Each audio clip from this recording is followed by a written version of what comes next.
اور ایک روایت میں ہے کہ اس نے گانے والی کو خرید کر لایا اور لوگوں سے کہا کہ اس عورت کا گانا سنو، قرآن نہ سنو۔ تو قرآن سے دور کرنے کے لیے دشمنان اسلام نے اس وقت سے کوشش کی۔ ان الذین یحبون ان تشیع الفاحشۃ فی الذین آمنوا، بہت سارے لوگ وہ ہیں جو کوشش کرتے ہیں کہ ایمان والوں میں بے حیائی کو عام کر دیں تاکہ ایمان والے اللہ کے کلام سے اور نورانیت سے محروم۔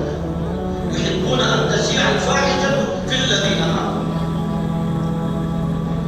جب دشمنان اسلام کی کوشش یہ ہے کہ امت کو قرآن سے کاٹ دیا جائے، قرآن سے دور کر دیا جائے، لازمی چیز ہے جس قوم کا تعلق قرآن سے جڑ جاتا ہے وہ قوم قائم بن جاتی ہے، اور جو قوم قرآن سے اپنے رشتے کو کاٹ لیتی ہے، قرآن سے اپنی آنکھوں کو بند کر لیتی ہے، تو اللہ رب العزت کی طرف سے اس کے لیے ذلت اور رسوائی چھوڑ ہے۔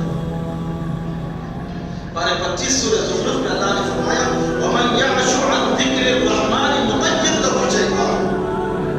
جہاں قرآن کریم کی عظمت بتائی گئی ہے، قرآن کریم کے فضائل بتائے گئے ہیں، جب امت قرآن سے دور ہو جاتی ہے تو ان کے نقصانات کیا ہے اس کا بھی پتہ ہوتا ہے۔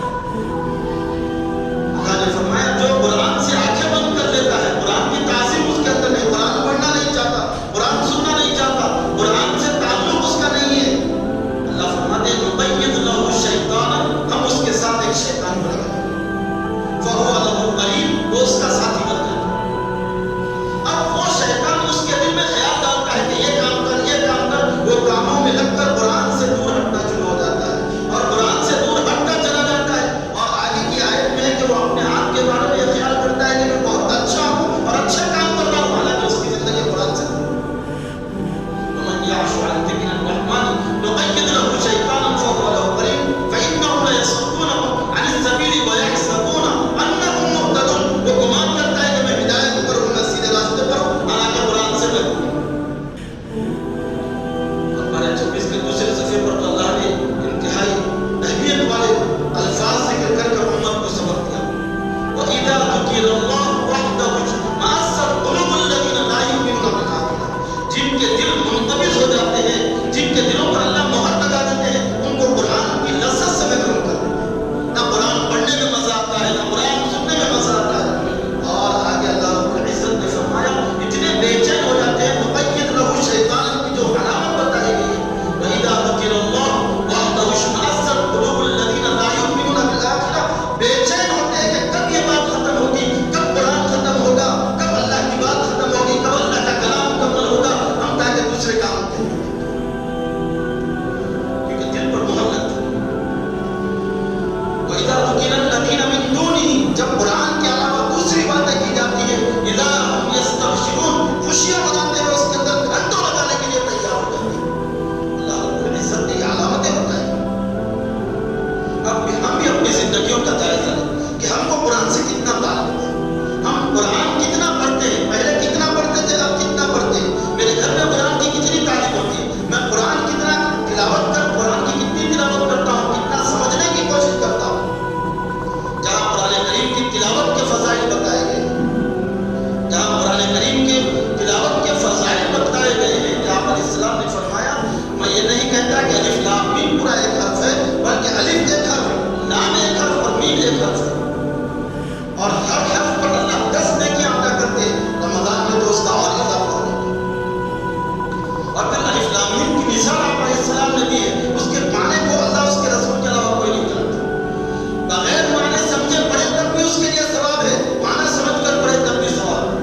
ان هذا القرآن يهدي للتي هي اقوم، اسی وجہ سے اللہ نے فرمایا وَلَقَدْ يَسَّرْنَا الْقُرْآنَ، ہم نے قرآن کو آسان کیا ہے، للذکر، حفظ کرنے کے لیے، نصیحت حاصل کرنے کے لیے۔ یا ایھا الناس قد جاءتکم موعظۃ من ربکم، اے لوگوں تمہارے پاس تمہارے رب کی طرف سے ایک نصیحت نامہ آیا، فیہ ذکرکم، اس میں تمہارا تذکرہ ہے، تمہارا ذکر ہے قرآن، پڑھو تو صحیح، سمجھو تو صحیح، اس میں قرآن کیا کہتا ہے، اللہ کے ان حالات میں قرآن ہم سے کیا کہتا ہے، سمجھنے کی ضرورت ہے۔ جب ہمارا تعلق قرآن سے ہے ہی نہیں، قرآن کے واقعات ہم کو نہیں معلوم، قرآن کی ایک خصوصیت یہ ہے قرآن کریم کی، ماضی کے واقعات میں حال اور مستقبل کا آئینہ نظر آتا ہے، ماضی کے واقعات میں حال اور مستقبل کا آئینہ نظر آتا ہے۔ جب مختلف قسم کے دشمن ہمارے اوپر حملہ کرنے کے لیے تیار ہو تو ہم کو کرنا کیا ہے، قرآن کہتا ہے یا ایھا الذین آمنوا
ضرور، تھوڑے تو ہر زمانے میں رہنے کی ضرور، جن کا تعلق اللہ سے ہوگا، قرآن سے ہوگا، اپنی اپنی زندگیوں کا جائزہ لیں. سوچ چھوٹی ہوتے ہوتے میرا گھر، میری مسجد، میرا محلہ، میرے افراد، میرے رشتے دار، بس قرآن عالمی کتاب ہے اور عالمی انسانیت کی تعلیم دیتا ہے اور عمومی کتاب ہے. اور صحابہ کرام کی جو صفات ہے اولیاء اللہ بزرگان دین کی، جب قرآن کا کوئی حکم آ جاتا ہے بس اپنے آپ کو روک لیتے ہیں. اللہ کا کلام ہے، میں اپنے آپ کو روک لیتا ہوں. امام بخاری رحمۃ اللہ علیہ نے ایک باب باندھا، الوقوف عند کتاب اللہ تعالی. اللہ کے کلام کو سن کر اپنے آپ کو روک لینا، یہ اللہ کا کلام ہے، مجھے اس پر عمل کرنا. اور حضرت عمر رضی اللہ عنہ کے خصوصیات میں لکھا ہے کانا وقافا، وہ بہت زیادہ اللہ کے حکم کو سن کر اپنے آپ کو روک لینے والا تھا. حر بن قیس فزاری رحمۃ اللہ علیہ نوجوان عالم دین تھے. حضرت عمر رضی اللہ عنہ نے اپنی شورا کی کمیٹی کا ممبر بنا رکھا تھا اور ان سے مشورے کیا کرتے تھے. اور ان کے جو چچا تھے عیینہ ابن حصن فزاری رحمۃ اللہ علیہ اپنے قبیلے کے سردار تھے. انہوں نے دیکھا کہ بھتیجے کی بہت قیمتی اہمیت ہو رہی ہے، امیر المؤمنین قریب بٹھا رہے، ان سے رائے مشورے لے رہے. ماہر عالم دین تھے، مفسر قرآن و محدث تھے. تو ایک مرتبہ بھتیجے کو بلا کر کہا کہ ایک مرتبہ حضرت عمر رضی اللہ عنہ سے امیر المؤمنین سے ملاقات کرا تو کچھ بات کرنا ہے. تو بھتیجے نے حر بن قیس رضی اللہ عنہ نے امیر المؤمنین سے کہا کہ آپ سے جگہ ملنا چاہتے ہیں. ٹھیک ہے، بلا لو. فاروق اعظم رضی اللہ عنہ بیٹھے ہوئے، اور آپ جانتے ہیں امیر المؤمنین فاروق اعظم رضی اللہ عنہ کا روح کرتا تھا. جیسے ان کے چچا آئے، قبیلے کا سردار ہے، عاصم چیلے سردار ہے، تو سردارانہ انداز اس سے آئے اور آنے کے بعد سلام. جیسے ہی سلام ہوا مکمل، اس کے بعد اعتراض کر دیا کہ آپ ہمارا حق نہیں دیتے، آپ تقسیم صحیح نہیں کرتے، آپ محکومات سے ہمارا حق نہیں دیتے. سوال کرنا شروع کیا. جیسے ہی سوالات کیے، حضرت عمر رضی اللہ عنہ نے گوڑا اٹھایا، میں اور انصاف نہ کروں، عمر انصاف نہیں کرے گا تو کون کرے گا. تو عمر بن قیس سمجھ گئے کہ اب تو حضرت عمر رضی اللہ عنہ کا گوڑا اٹھا، فوراً چچا جان کی پیٹھ پر پڑے گا اور لوگوں میں میں مشہور ہو جاؤں گا کہ چچا جان کو مارنے کے لیے امیر المؤمنین کے پاس نکلے گا، میں بدنام ہو جاؤں گا. دیکھ لیے حالات دیکھ کر سمجھ لیا کرتے تھے کہ کس کو کب کون سی چیز روکتی. فوراً عمر بن قیس رضی اللہ عنہ پڑھنے لگے، خود العفو وامر بالعرف واعرض عن الجاہلین. معافی دے دیجیے، معاف کر دیجیے. خود العفو، معافی کو اختیار کر لیجیے. وامر بالعرف، بھلائی کا حکم کر دیجیے. واعرض عن الجاہلین، جاہل قسم کی باتوں سے نظر انداز کر دیجیے. گھوڑا جو اٹھائے تھے فوراً لگ کے اللہ کا کلام سنو. امام بخاری رحمۃ اللہ علیہ واقعہ نقل کر کہتے ہیں کہ اللہ کا حکم آنے کے بعد اپنے آپ کو روک لینا یہ ہے. اللہ کا حکم آ گیا نماز پڑھو، فوراً نماز کے لیے تیار ہو. اللہ کا حکم آ گیا زکات دو، فوراً زکات دینے کے لیے تیار ہو. اللہ کا حکم آ گیا کہ حج فرض ہو چکا ہے، حج کرنے کے لیے تیار ہو. اللہ کا حکم آ گیا خیر اور نیکی کے کاموں میں آگے بڑھو، کرنے کے لیے تیار ہو. حضرت علی رضی اللہ عنہ کے خاندان کے لوگوں میں سے علی بن حسین رضی اللہ عنہ، ان کی وسارعوا الی مغفرۃ کی آیت کے تحت ان کا ایک مختصر واقعہ نکل کے آیا کہ ایک باندھی ان کو وضو کرا رہی تھی، فوراً اس کے ہاتھ سے لوٹا گر گیا تو غصہ آ گیا. غصہ آتے ہی لازمی چیزیں باندھی سمجھ گئے کہ اب تو غصہ آ گیا، غصہ آئے گا سزا تو ملے گی ضرور. تو فوراً باندھی نے آیت پڑھی والکاظمین الغیظ، غصے کو پی جانے والے، یہ اللہ کی نیک بندوں کی صفات. کہنے لگے جا مجھے غصہ پی جائے. والکاظمین الغیظ، جیسے ہی آیت سنی فوراً باندھی نے دوسرا لفظ پڑھ دیا والعافین عن الناس، لوگوں کو معاف کرنے والے. انہوں نے کہا کہ جاتی رہی آج کی چھوڑ. والکاظمین الغیظ والعافین عن الناس واللہ یحب المحسنین. تیسرا جملہ پڑھا تو انہوں نے کہا کہ جا میں نے تجھ کو آزاد کر دیا، میں نیک کاروں میں سے ہونا چاہتا ہوں. اب آخر میں پارے 28 سورہ حدید کی ایک آیت کا مختصر واقعہ بتلا کر بات ختم کی جاتی ہے کہ قرآن کریم آنے کے بعد، قرآن کریم کو سننے کے بعد، قرآن کریم کو کی تلاوت کرنے کے بعد کچھ نہ کچھ تبدیلی آنی چاہیے. ایسا نہ ہو کہ ہم جلسے کر لیں اور ہماری زندگیوں میں تبدیلی نہ آئے تو پھر ہمارا بیٹھنا. اس زمانے میں ابو جہل اور ولید بن مغیرہ، عتبہ، شیبہ نے اللہ کے نبی کی زبان سے قرآن سنا. اللہ رب العزت نے ان کے اس واقعے کا بھی تذکرہ فرمایا. اور جنات جو آئے تھے اتنے سخت قسم کے لوگ تھے، جیسے ہی انہوں نے قرآن سنا تو انہوں نے کہا کہ آپس میں ایک دوسرے سے خاموش رہو، قرآن سنو. قرآن سننے کے بعد وہ ایمان لائے. اللہ نے آیتوں میں کہا کہ مکے کے کافروں، سرداروں، تمہارے دل تو ان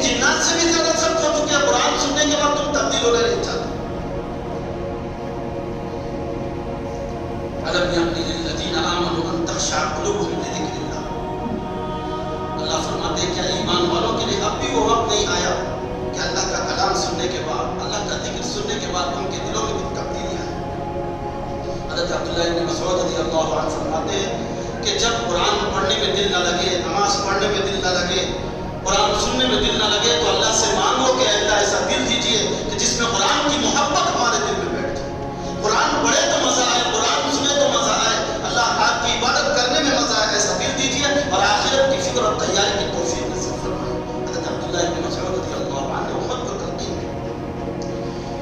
فضیل بن عیاض ایک بہت بڑے ڈاکو تھے، اس آیت کی تفسیر میں بعض مفسرین نے نقل کیا ہے کہ ایک بہت بڑے ڈاکو تھے، اور اتنے بڑے ڈاکو تھے کہ جس علاقے میں بھی جاتے ڈاکہ ڈالنے کی کوشش کرتے، اور مائیں اپنے بچوں کو فضیل بن عیاض کا نام سنا کر ڈرا کر سلایا کرتی تھی کہ وہ آ رہے سو جاؤ۔ ایک مرتبہ ڈاکہ ڈالنے کے لیے بیٹھے، رات کا کافی حصہ گزر گیا، جب وہ قافلہ نہیں آیا تو ساتھیوں سے کہا کہ تم یہاں ٹھہرو میں دیکھ کر آتا ہوں، اور گئے۔ میدان تھا، میدان کے آخر میں ایک جھوپڑی تھی، اس جھوپڑی کے قریب سے گزرے تو اندر سے کوئی شخص قرآن کریم کی آیت پڑھ رہا تھا، الم یأن للذین آمنوا ان تخشع قلوبهم لذکر اللہ، کیا ایمان والوں کے لیے اب بھی وہ وقت نہیں آیا کہ ان کے دل اللہ کا کلام سننے کے بعد ڈر جائے، ان کی زندگی میں تبدیلی آ جائے؟ فوراً یہ آیت سنی اور ساتھیوں کے پاس آ کر کہنے لگے کہ میں اب ڈر والی زندگی گزارتا ہوں، اللہ سے ڈرتا ہوں، اب تک میں اللہ سے نہیں ڈرتا تھا، اب میں نے قرآن کریم کی آیت سنی ہے، میں اپنی زندگی کو تبدیل کروں۔ ساتھیوں نے کہا کہ جب گناہ کے اندر آپ کے ساتھ تھے تو نیکیوں میں بھی آپ کے ساتھ رہنا چاہیے، ہم بھی توبہ کرتے ہیں، سارے ساتھی توبہ کرتے۔ اس کے بعد انہوں نے رات دن روتے رہے، اللہ سے دعا کریں کہ اللہ مجھے حرم کی زندگی نصیب کرے۔ اللہ رب العزت نے حرم کی حاضری کی توفیق نصیب کی۔ اب جیسے ہی حرم میں آگے روزانہ قرآن پڑھتے، روتے رہتے، دن میں رات میں قرآن پڑھتے، اس طریقے سے جن کی عمر 40 سال سے زیادہ کی تھی، اس کے بعد انہوں نے قرآن یاد کرنا شروع کیا، قرآن کی عظمت اور تاثیر ان کے دل میں آئی، اللہ نے ان کو حافظ قرآن بنا۔ صرف حافظ قرآن ہی نہیں، اس کے بعد احادیث یاد کرنا شروع کیے۔ روایتوں میں آتا ہے کہ 1 لاکھ حدیثیں انہوں نے یاد کی، رات دن روتے رہتے تھے اللہ کو یاد کرتے۔ وقت کا بادشاہ ہارون رشید ایک مرتبہ اپنے خادم سے کہنے لگا کہ بے چین ہو رہی ہے طبیعت، کوئی اللہ والے کے پاس لے جاؤ۔ ایک کے پاس گئے، دو کے پاس گئے، کئی جگہ جانے کے بعد، باہر نکلنے کے بعد بادشاہ نے کہا کہ اللہ والے کے پاس لے جاؤ۔ آخر میں فضیل بن عیاض کے دروازے پر گئے، دستک دیے تو اندر سے پوچھے کون ہے؟ باہر سے کہا گیا کہ روم کا بادشاہ ملنے کے لیے آیا۔ کہنے لگے فقیر کے دروازے پر بادشاہ پانے کی جگہ۔ بادشاہ نے کہا کہ فقیر بن کر آیا ہے، دروازہ کھولے اور کچھ دیر بیٹھے، اور بیٹھنے کے بعد بادشاہ نے کہا کہ اب زندگی کو دل کو سکون پسند ہے، اب دل کو تسلی ملی۔ جس شخص کا نام لے کر لوگ ڈرا کرتے تھے، جب قرآن کریم کی ایک آیت زندگی میں آئی اور اس کی تاثیر سے پورا قرآن کے حافظ ہو بنے، اللہ رب العزت نے ان کے پاس بیٹھنے والوں کو سکون عطا کیا۔ اللہ نے صاف اعلان کیا، الا بذکر اللہ تطمئن القلوب، آگاہ ہو جاؤ، اللہ کے ذکر سے دلوں کو اطمینان اور سکون ملتا ہے۔ مفسرین فرماتے ہیں ذکر کا اعلیٰ مقام قرآن کریم، ذکر کا اعلیٰ مقام قرآن کریم۔ اس وجہ سے قرآن کریم کی ہم جتنی عظمت، جتنا ادب کریں، جتنی تعظیم کریں، اللہ سے روئے مانگے کہ اللہ مجھے قرآن اتنا ہی پڑھنے آتا ہے، اور پڑھا دیجیے اور سکھا دیجیے، اپنے بچوں کو سکھائیے، اپنے بچیوں کو سکھائیے۔ وقت کا تقاضا ہے، آپ جانتے ہیں آسان کے 300 مدد سے قرآن کریم کی جہاں تعلیم ہوتی تھی وہ بند کر دیے گئے، اور دوسرے مدارس پر پابندی کی پوری کوششیں کی جا رہی ہے۔ ایسے حالات میں تو ہر گھر کو قرآن کی تعلیم کا مرکز بنانا پڑتا ہے، ہر گھر میں قرآن کریم کی تعلیم۔ آپ کو کچھ اشارے بتا کر دعا کی جاتی ہے۔